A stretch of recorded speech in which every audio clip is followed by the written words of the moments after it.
गाईहरू जाडोले यसरी त गाईको जिउमा पुरै हिउँ बसेर गडी खानु सक्नु छैन है चाहिँ पुरै यो ठुलो गोरु पनि बिचरा जाडोले कक्रेर लक्ठक्रै परेछ। कुकुरहरू बस्ने घर त छ, गाईहरू बस्ने भएन। जाडोले बिचरा कक्रेर सबै जिउमा हिउँ भएर यी सानो बच्चाहरू यस्तो गरेर गाह्रो छ।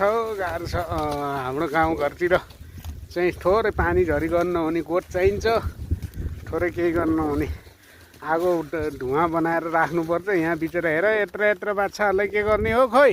ओ त्यसले काको इरे डोब्रो इमा ग्लाट नोटा ओ जीमा पुनो ओ इमा प्रबलम थ्री मैसेस पुनो डोटी स्नेक डा ओ माली त्यसले घाँस हाल्न लगाएको।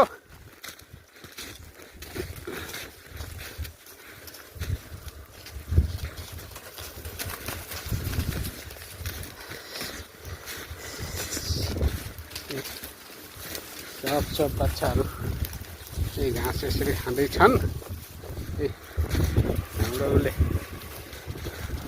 हाम्रो सुपरभाइजर सरले चाहिँ घाँस बोकेर आउँदै हुनुहुन्छ ट्र्याक्टरमा। सर गाह्रो छ, धेरै छैनन्, 100वटा छन् गाई। घाँस चाहिँ यसरी नै हाल्ने हो। अहिलेको चाहिँ माहौल यस्तै छ, हिउँ परिरहेछ, जाडो छ, गरम। म पनि सेफ्टी सहित छु, पुरै जुत्ता रेनकोट पनि ठोकेछु, नाकबाट सिकान पनि चोइरहेछ। गाह्रो खाली जग्गा भनेको कहीँ छैन।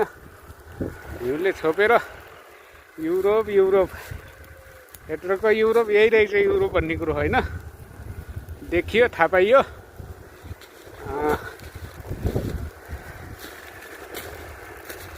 घाँस लिएर हिँडेर त्यसरी आउँदैछन्।